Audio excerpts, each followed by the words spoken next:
Don't try to sneak into your room like that. I know what you've got behind your back. Records. More new records.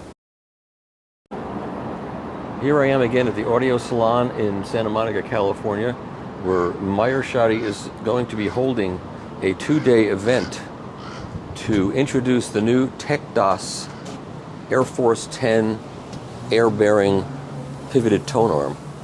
And I want to show you what goes on here to hold an event like this. First, there's food and wine, and lots of food. And inside, everybody's eating. So we're going to show everybody eating. All of the people that will be speaking are getting all of their greasy fingers all over the records. These are the TechDAS gentlemen. These are the instigators of all the air-bearing designs. And over here we have some records being cavitated on the Dynaudio machine. And we'll leave these people to eat in peace. And there's Maier, the proprietor. Hello. He's saying hello. And here we are in the big room. This is the big room. And so he is now bringing in these Halcro. These amplifiers will look very familiar to some of you, and to some of you probably not, but it's a company that made a big splash at least a decade or two ago, and they're back with new ownership and new products, but with a familiar look to anybody who knows these amplifiers. And so they're going to have one of these air-bearing Tonearms on this turntable, because the one that's going to be playing is pretty much up high here. And this is the air-bearing right here.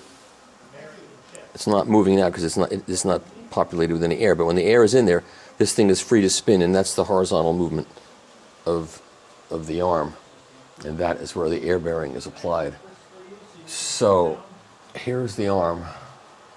It's quite a piece of work, and I know this is going to sound self-serving, but I actually had some input on this product. So the air bearing is what moves the arm in the horizontal direction. And so my question when I saw this in Munich was, what happens if the air supply gets cut off and there's no more bearing and the thing just freezes? What happens to the cartridge? Can't be anything good. And they hadn't considered that. And this is something that usually reviewers tend to think about these things, because everybody who reviews this gear and has done it for a long time has been involved in some disaster of one kind or another. And so, what do you do? So now what they've come up with is a really interesting part of the design. So back here, this is the cueing lever, and the cueing lever does not work in the usual hydraulic way. It's actually vacuum actuated, and so that's how you raise and lower the arm. And should there be a fault in the pump or the power goes off, the vacuum actuates and lifts the arm up off the record to prevent any kind of damage to the cartridge or anything else. So that was a great innovation on their part, and I'm not sending them a bill for my great question. I'm not. I should, but I won't. And that's it. And so this is the pump that's associated with the arm, and it's actually proximity sensitive. So when you walk up to it, it turns it on. And if you're not around it for a half an hour or so, I think it stays on for an hour, and then it will turn off. I'm just getting all the details myself. And here's the rest of the rack. And there is a big collection of records that Mr. Shadi got from a woman whose her husband passed away. Is that what happened? Correct. And they were a customer of ours, and it was a customer of his, and she wanted you to keep the collection together. Yeah, that was the idea. That's nice. And you gave her $1 for this whole collection, right? Multiples of that. No, Maier would never take advantage of somebody like that. I know him well enough. There's no card in it? So last night when I got here yesterday, and I was telling Maier that when you consider who's going to be here today, which includes 3 gentlemen from TechDAS who are in there having their lunch, and Peter McGrath from Wilson, and myself, and Jacob Heilbrunn and John Quick. You've got who else is going to be here? The team from Vienna, Vienna, Austria, SuperSense. Doc, SuperSense. And you end up with a group of people here who you have to go to Munich to get that concentration of high performance audio power people. I would say I'm not counting myself as among them, but because I'm being self-deprecating, sort of. All right, Maier, tell me about this box and what it is and who gets it and why don't I get one? So we met Doc from SuperSense a few years back and started this project. We wanted to make 10 sets of the out of print, let's say, lacquers that they had developed and sold out of. And so I went to Vienna, we collaborated, talked for quite a long time, and we received this box set that we developed together. This is a leather-clad box? Yes. And made in America? The box was the second part of the project. The first part of the project was getting these lacquers and getting this case done and choosing all the finishes and interior artwork and what to say about this project. One really neat thing about this is what had never been released before on lacquer was a single of The Girl from Ipanema, which is this red one here. And then the rest are jazz and classical, and yes. Yeah. And the one that Gregory Porter actually cut at the store. At the store, Yeah, yes. I've got a copy of that. It's very good. So when we received this, we were going to start shipping in standard packaging, and I just wasn't comfortable with the boxes and everything that were available. So I set on this quest to find the perfect box. What I wanted did not exist. So I found this amazing artist in Alabama, and together we collaborated over several renditions of this box, and we fashioned it after the Mercedes-Benz 300 SL Gullwing luggage that existed back then. And so that was the inspiration. This is all handmade. All these tacks are done by hand. All this leather work, all the canvas was chosen by us. It's got a leather handle. There were only 10 of these made. Wow. One of our customers actually wanted 2 of them, and we had someone that had begged for the 9th copy, and since he decided that he didn't want to wait any longer, we've now relinquished it back to the customer that wanted 2. But we just shipped the very first one this week, which is really cool. Oh, what a great, and this is a present from you to your good customer? It's something that is available for our customers to purchase, but it is, with the amount of time and effort that we put into this project, it's something we'll take a huge loss on by developing and producing it, but it's done with love to the people that have, for the people that have supported our store.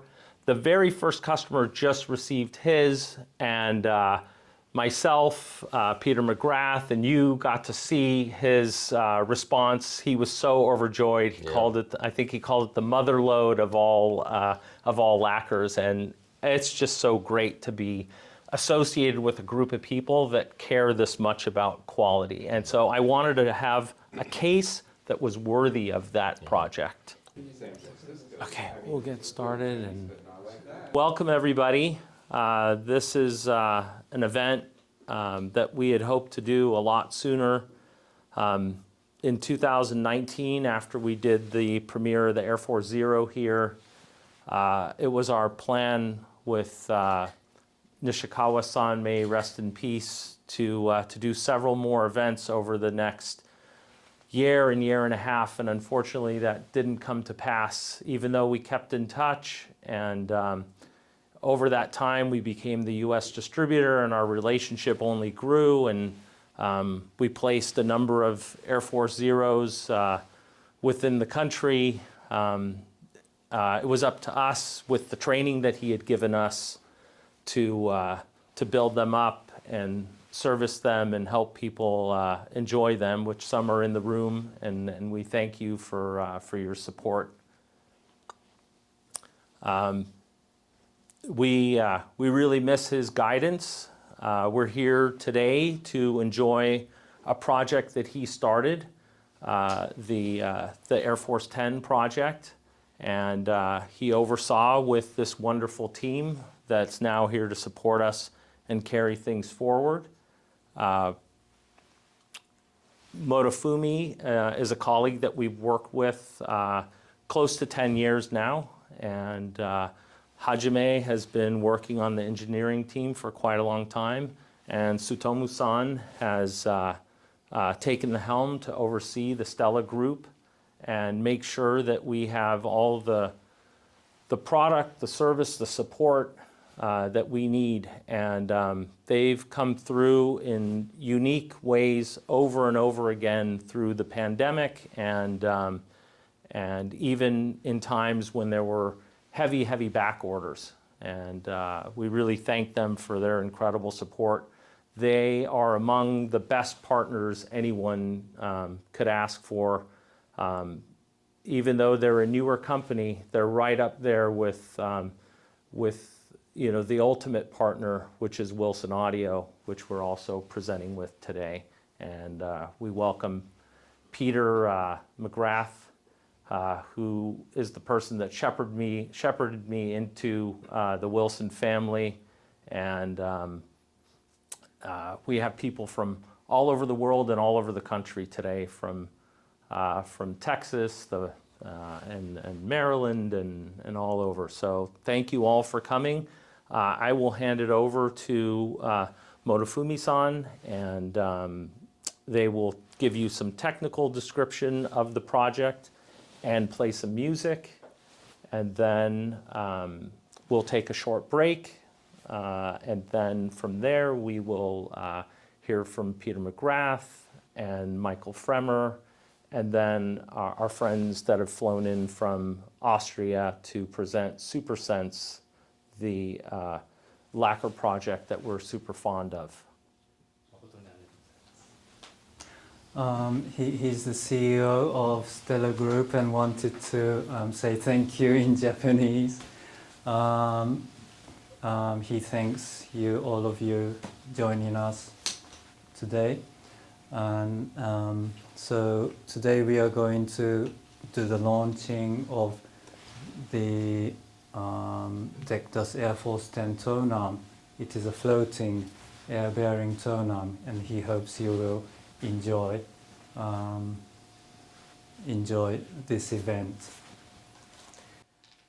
So today we are going to, give you some information, talk about the Tonearm, and then play some music and talk a bit and play some music. The founder of the brand TechDAS is the late Hideaki Nishikawa. It was sad that he passed away in June last year. And this is his design. The Tonearm is his design. Unfortunately, he didn't have a chance to listen to the sound of the completed product. 昨日の夜に設置して音を聞いたんですけれども、その音をもし西川が聞いてたらこれでいいよと言ってくれてるんじゃないかと思っております。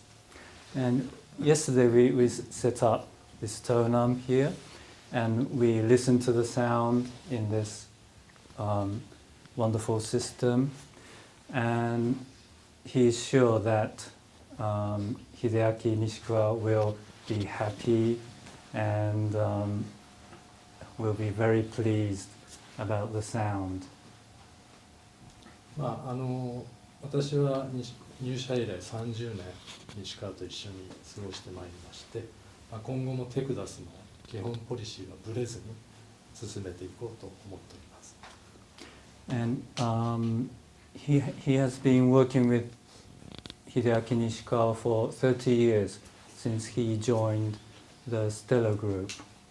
And well, he and all of our team learned a lot from Hideaki Nishikawa, his policy, his well, know-hows, and his philosophy, and we will keep on going based on what we learned from Hideaki Nishikawa. 実はですね、今日この場で新製品がもう一個ありまして、ダイヤモンド感知レバーの MC カートリッジ、これはこちらがワールドプレミアということで持ってきまして、今日評価をいただければ来週帰国して発表しようと思っておりますので、ぜひ高評価の方をお願いいたします。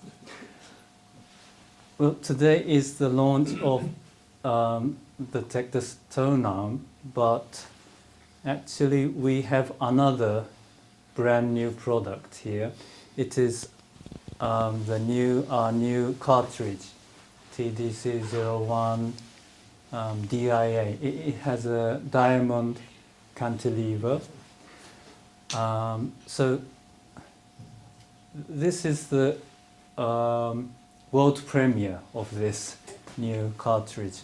No one has heard this. No, we did, this is the very first time for us to do the demonstration of this new cartridge. And we hope you will accept it. And if you are happy, we will go back to Japan and introduce it to the Japanese market as well.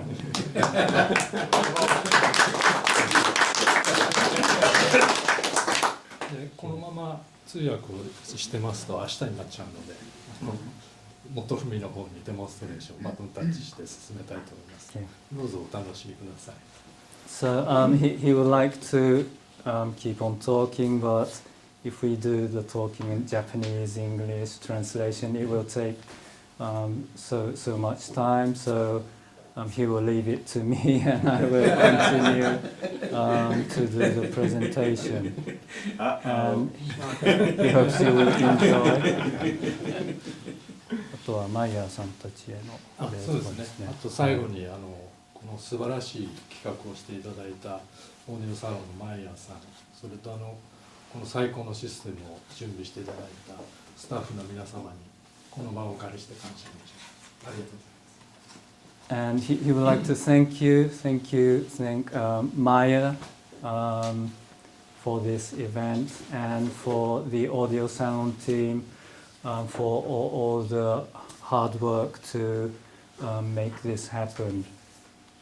Thank you so much.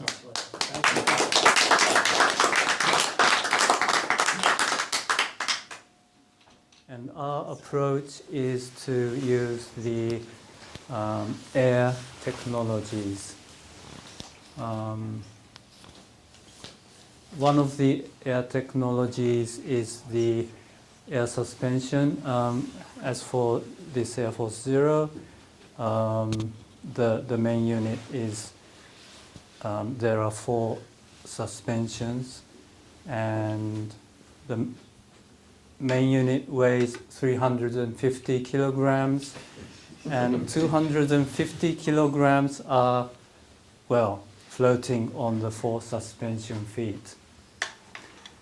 And another air technology is the air bearing. The platters are floating on a thin layer of air. There are 5 layers of platters, and the total weight is more than 120 kilograms. So the 120 kilograms platters are floating on a thin layer of air. And the other air technology is the vacuum hold down. You put the vinyl, the disc on the platter, and it will be vacuumed. So the platters and the disc will become a one piece a solid block. So the plateau will be totally flat, and the rotation will be very precise and smooth. And in zero, even the motor is floating on the air. And now we have this new Tonearm, and we call it Air Force 10. The model has the name Air Force because it has the air bearing. The vertical bearing is by tungsten pivot and ceramic ball, but the horizontal bearing is air bearing. And so the main body is floating on maybe 15 micrometers, a thin layer of air. And that makes the movement of the Tonearm precise and smooth because there is no friction. We'll explain more about that later. Maybe we will play some music now.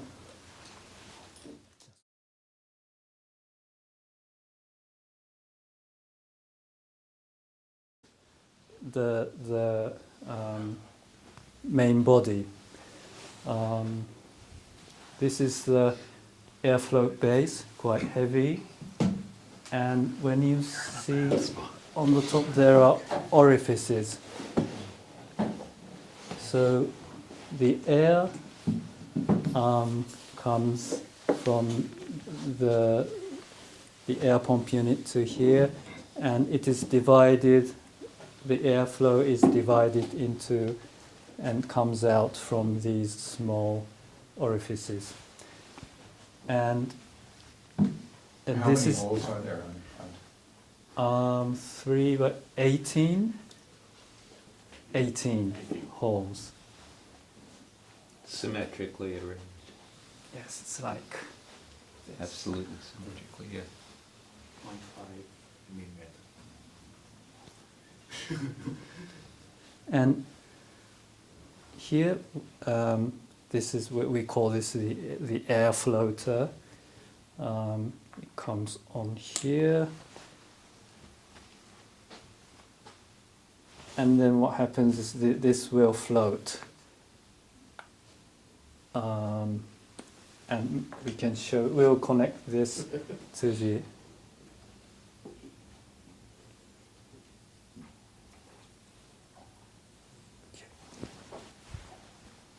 and now it turns very easily and smoothly.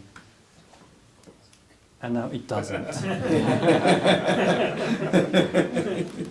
That's how many holes it takes to fill the Albert Hall, by the way, just a coincidence. Maybe you might like to. And the empty spaces in my brain. You can hand it to. So it's the base is stainless, and the floater is made of tungsten. And the arm itself? And the arm itself, yes, the pipe, Yeah. yes. Well, we can. Oh, you we'll can. be- Okay. It's heavy. Beware. I was. It's also good on nose hairs. There's a close-up for you. It's ready for its close-up. we get this? It's incredible. Nice. Don't Got do it. anything, don't do anything. So they are important parts for a Tonearm. So we carefully selected the materials, and the arm wand and head shell of Air Force 10 have well, they have two layers of materials. The outside is magnesium alloy with DLC coating. And the inner layer inside, it is carbon fiber reinforced plastic. Yeah. Carbon fiber. Right. So CFRP is the inner layer. These materials were selected for the best damping effect. So if you touch it, it doesn't ring, and it is very. Maybe you can. Could you maybe hand it? Hi. And also inside the And pipe within, yeah. is also. And then stainless at the very end, the silver part is stainless. 端のシルバーのところはステンレスですか？マグネシウムです。Magnesium. Oh, that's. Yes. It's inert. Yes, we are using crystal cable, the brand crystal cables, internal wiring. Silver? It is silver. 今使ってるのはシルバーですよね。Yeah. Yes, it is. Yes. Here, there's the tracking force adjustment. It is a dynamic balance and spring pressure tracking force adjustment. And here, this is the VTA adjustment on the bottom. It is a helicoid knob, so you can slide it. So it makes it easier to do fine adjustment of the VTA. And the inside force canceller is over here. This is spring pressure as well. And for the tracking force adjustment, you can adjust it while you play. And some details about this arm lifter. When you look at the back side of the lifter, you will see air tubes. And the air tube is connected to this air pump unit. The pumps we use, they can flow air and also vacuum the air. They can do both. So we were wondering if there is any way we can use the vacuum function for the Tonearm, and we made this vacuum force arm lift system. This arm lifter moves by spring and the vacuum air force. And one good thing is that if there is some kind of power outage, power failure, and then the power stops, that means that the pump will stop vacuuming the air. And as a result, the arm lifter will automatically rise with the spring force. So it's a smart Tonearm. So yes, you don't have to worry about the cartridge sitting on the disc forever. So I think this will be the last track we play in our presentation, the live recording of the Eagles.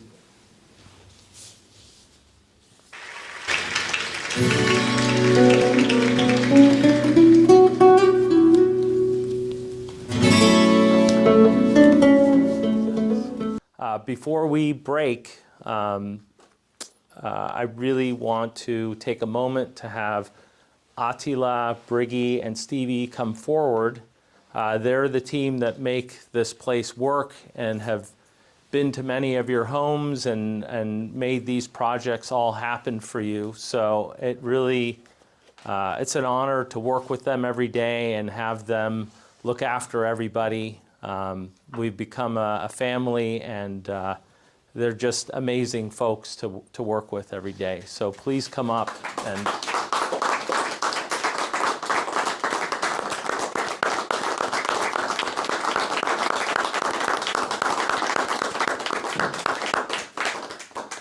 Thank you for all that you do.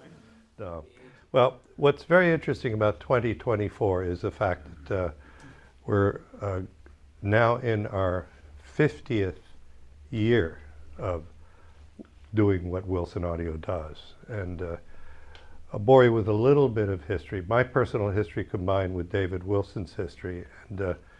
And frankly, I owe many things to vinyl. I mean, truthfully, this is 1972. I was a graduate student in Chicago, working in a hi-fi shop at night, studying photography, getting my MFA in photography, and a fellow walks into the store with his beautiful wife with a stack of, God forbid, LPs under his arm, shopping for allegedly a preamplifier. So we listened to a whole bunch of the ones that were available at the time, and from the Quad, Lexon, Sugden, a bunch. I sold. I was working at a very experimental high-end shop before high-end was even really defined as high-end. This is very, very early in the day, and the owners of the shop actually they taught me quite a bit, not so much about audio but about music. I've had this discussion with you, Mark. You know, their curriculum for me to learn about audio was second row balcony orchestra hall. And if I didn't come back with stamp tickets, I was out of work. It was pretty strict. So, and that was a good basis of learning, and I've adhered to that ever since. But anyway, he listened for a while, and he wound up picking it was an Audio Research SP3, I think, which was at the time. And he asked those magic words, "Do you have one in stock?" And I said yes, and he took it. 3 weeks later go by. At night, I'm working in the shop, and I see in the front window, he's carrying it into the store. No box, just the preamp. Walks in the front of the door, and first words out of his mouth were, no, Peter, it's not what you think."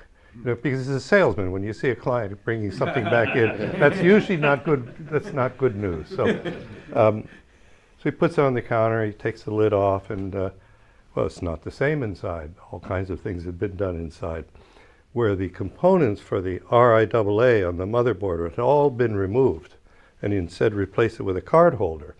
And he reached into his pocket and put a card in. Now it's the preamp you sold me, complete with RIAA curve. 60 dB of gain, which is what I was really looking to buy. Then he'd take the card out, put another card in, which bypassed the RIAA, and that gave you 60 dB of gain with no equalization. At which point he had said, "Peter, I misled you. I was really not looking for a phono preamp. I'm starting a recording company. And I've tried all of the professional mic preamps that are out there, and they all have their strengths and their weaknesses. But I thought, why not go and find the best darn phono preamp that could be made, remove the RIAA, and use it as the gain stage for microphones, which is approximately what a cartridge requires." And he did that.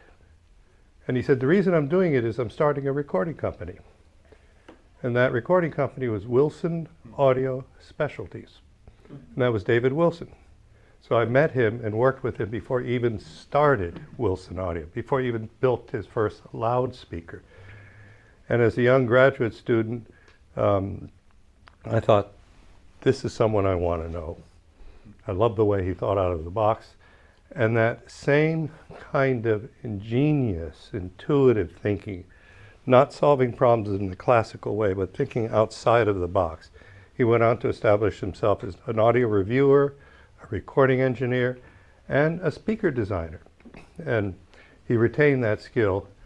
And of course, he had a young apprentice working with him from the age of 5. And that's a fellow by the name of Daryl Wilson, who now runs the company today. So that's how we've been able to go. Even though we lost my dearest friend a number of years ago, I have another wonderful friend today, and Daryl, who's carrying on the tradition. And as I'm reaching obviously at my age, I'm reaching kind of the end of my career, the last 25 years of which I've spent at Wilson Audio. I will be going forward with tremendous pride that this company that I've labored with and loved with and has provided the livelihood by which I think I've thrived, will continue on long after I've gone. And thanks to Daryl and the team that we've built there. And as many of you know, those of you who have bought things, you've been involved with things of the highest quality, you recognize it. It's not so much the product that is really relevant. What's relevant is the spirit, the team that went into its creation and the resulting product. And then the collaboration that that team has with people like that fellow back in the corner. Without him, we're nowhere. And a few more. I wish we had 20 more Maiers in the world, but we're grateful that I have this one. So in a way, I'm giving you kind of a gestalt of my feelings. It's more emotional, I'm not going to tell you. Except that in the 50th year, there are a lot of very exciting things. I'm not at liberty to talk too much about them, but there's some very, very exciting things. Daryl is not going to go the calendar year that marks our half century of existence without significant notice. So there will be things that will be coming in the second or possibly the third quarter of this year that will be extremely exciting. And more to come later. Things that I think will widen our wings and expand our wings to a wider range of people and potential. So this is carrying on in the same tradition that the previous half century have allowed us to do. So that's kind of where we are. I could talk, oh, by the way, one of the reasons I'm still working well past retirement age is that I made the horrible mistake years ago of setting up a pair of these when they were first debuted in our dealer in New York, and my wife came along with me, and I was playing the setup tracks that I use, all of which she's heard maybe 1,000 times with the various loudspeakers that I've had in my home, and I've had virtually every Wilson speaker ever made in the past. And she listened to it as I went through it, and by the time I got to the third or fourth track, she leans over and says, "You've got to get these. I know you. You'll never be happy." So that's why I wound up, but they're expensive, even to me. So I had to continue working to acquire them. And it's probably the smartest move I did, because I bought them just before COVID, just before the curtain came down. And they provided an infinite release and pleasure. And as remarking, I think to you, Mikey, earlier, that last night I made a recording, and it was of a solo pianist, Zlata Kocheva, and I think I nailed it. But what really impressed me the most was I pull the card out of the recorder, pop it into my computer, and then play it back on the system. And these speakers simply don't fail to startle you. They just don't stop doing that. The better the recording, the more that startle factor is. And the less good a recording is, the more you find there's beauty in them. And that's not only true of the XVX, that sort of concept carries its way down through the line of the products. Anyway, I won't talk anymore, but in conformity with the request of my indulging in vinyl, there's a track. The other day I was surfing on the, I think it was Qobuz. There's a British folk singer by the name of Sam Lee. Carrie, do you know that name at all? Do you know? He's unbelievable. Yeah. I mean, the guy can have 3 different shades within one word, you know. He played at the little I mentioned it to Maier, and as we said before, it's on the Cooking vinyl label, and I expected the worst, frankly, when Maier played the LP, but damn it, I might have to buy one of these things.